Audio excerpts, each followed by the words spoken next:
सुनी ना ये दरोगा जी बोला का बताए गैरनी मेला अच्छा हाँ का भाई लक्ष्मीपुर में मेला लागल बा राम विवाह उत्सव मेला में हाँ अच्छा लक्ष्मीपुर में तो बड़ा भयंकर मेला लगता हाँ जानतनी अच्छा वहाँ के कलाकार बोले बा गावे सुने खातिर का हाँ सुनी है कि उ शायद अब के मोनू माइकल के साथ में सुशील भैया के टीम आइल बा अच्छा हाँ और वही में हमर पति देखी ना केनू छुप गई अच्छा हाँ हम चाहते नहीं कि रवा एगो रिपोर्ट लिखी हाँ तो बोला का रिपोर्ट बा तहर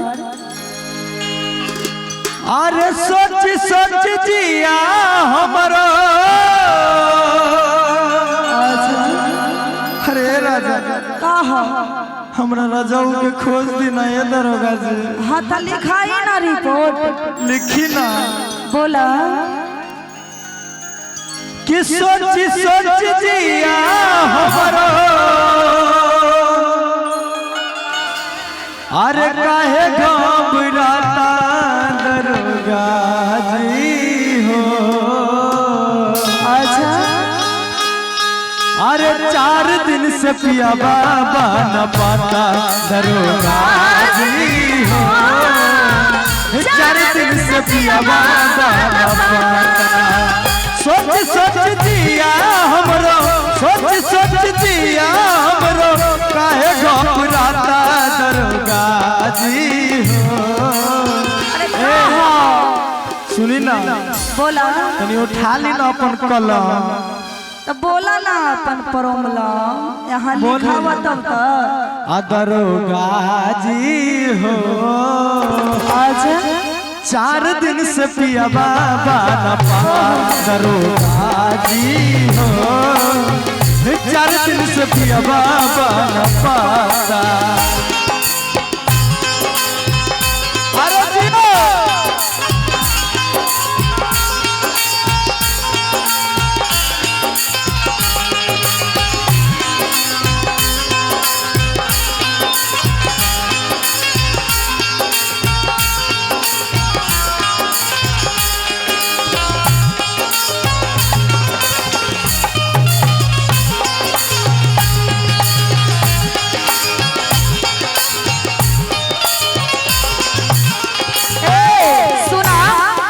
हाँ। जब तहार पति खो गइल बा लक्ष्मीपुर के मेला में तो मेला में जाके खोजलू है ना का बताई सिंहेश्वर भाई की दुकान बा मेला में अच्छा चंदेश्वर भाई ओकरा बगल में समोसा बेचेला अच्छा का बताई कुंदनो भैया के ठेला लगल बा फुकना के हाँ जानत रही ये तरह बाजू मेला में खोजलू है ना सुशीलो भैया के जिलेबी के दुकान जिलेबी के दुकान पकड़ी रहनी और जिलेबी जब टोलई बेचारा चल गए शायद के प्रोग्राम देखे उतने में कनु भूत लागले राजा जी बोला सुना जब तू पति के लेके गई रहला तब प्रोग्राम देखला तोहरा के जरूरी रहला अब पति के हाथ पकड़ के देख सके सुनी ना हमरा जाओ के छुछुनर वाला चाइल बा जहां जाता रे ना सुना कोनो छौड़ी मौगी के चक्कर में बाता का बताई सुनी ना बोला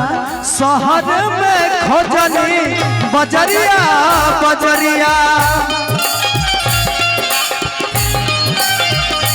ए राजा शहर में खोजनी बजरिया बजरिया कतहु बलम जीना आबेल नजरिया आबेल नजरिया ई बात का शहर में खोजनी बजरिया बजरिया कतहु बलम जीना आबेल नजरिया आबेल नजरिया सुनी ना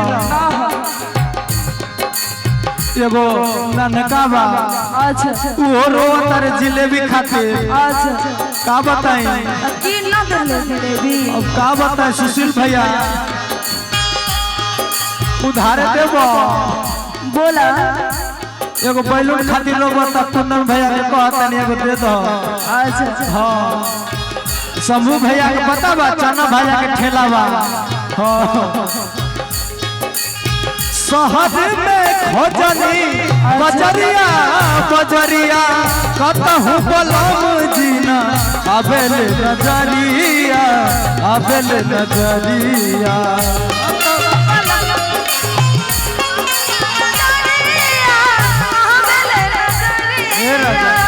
सुनी ना उनके खातिरों बेलन का उनके खातिरों बेलन का खाना नहीं खाता दरोगा जी हो। दरोगा जी अरे बोला ना हो माथा पागल करके रख दे लो तब से। अरे लिखी ना बोला काहे टाइम लगा बता नहीं। हाँ तो घूंघट उघार के देखे बताओ ना रिपोर्ट लिखे तनी भेजी ना अपन कांस्टेबल के कनु मेला उला में खोजी। अच्छा अच्छा भेजे तानी रिपोर्ट लिखावा का बा। अरे उनके खातिरों बेलन का। अच्छा देखी जब लोग उघारा तनी ना तो फोटो खींच लेता। अच्छा अरे खाना नहीं खाता दरोगा जी हो 4 दिन से पिया बन पाता दरोगा जी हो 4 दिन से पिया बन पाता।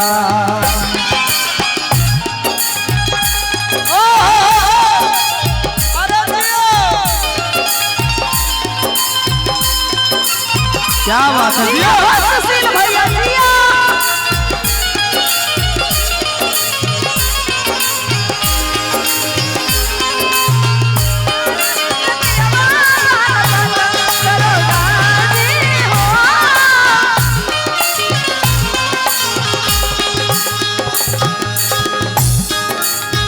ये दरोगा जी अरे का हो तनी गो और जीवा तनी सुन के जल्दी जल्दी लिख ली सुना हमरा के भेज दी।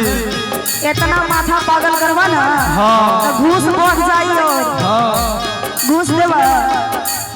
घूस कैसे बताए सुशील भैया घूस देते ना हमर हिस्सा 25,000 रुपया लागी घूस तब तहार पति के लक्ष्मीपुर के मेला में से ढूंढ के दे। ऐसे बढ़िया बाकी कन्हुदा के खोज ले कुंदन भैया तुम्हारे बैठल बा। हां त जा खोजवा ली हा कुंदन भैया से। बेचारा मेला में जिलेबी छानत छानत अकेले परेशान हो गइल होई। बेचारा के बोल दे हम चलियो बेचारा कैमरा में ना कहां से जिलेबी। और सुनी ना लिखी ना रिपोर्ट रहुआ सोची बिचारी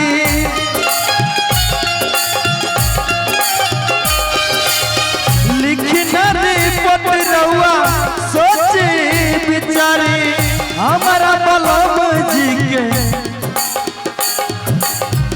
अपन बलम जी के कैसे बिसारी कैसे बिसारी।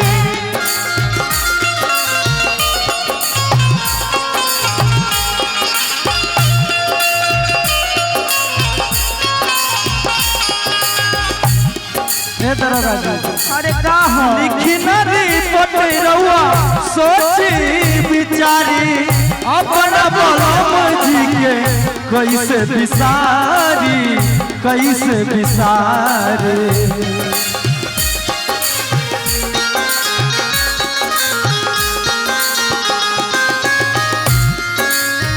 उनके खातिरों बेलन का बताई हम का करी बार बार चिल्ला देखते न बानी। उनके खातिरों बेलन का उनके खातिरों बेलन का खाना नहीं खाता दरोगा जी हो 4 दिन से पिया बाबा न पाता दरोगा जी हो 4 दिन से पिया बाबा न पाता।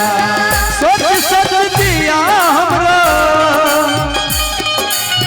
सोच सोच दिया हमरो काहे घबराता दरोगा जी हो 4 दिन से पिया बाबा न पाता दरोगा जी हो 4 दिन से पिया बाबा न पाता दरोगा जी हो। चार दिन से पिया बाबा न पाता दरोगा जी हो। 4 दिन से पिया बाबा न पाता दरोगा जी हो। 4 दिन से पिया बाबा न पाता दरोगा जी हो। 4 दिन से पिया बाबा न पाता।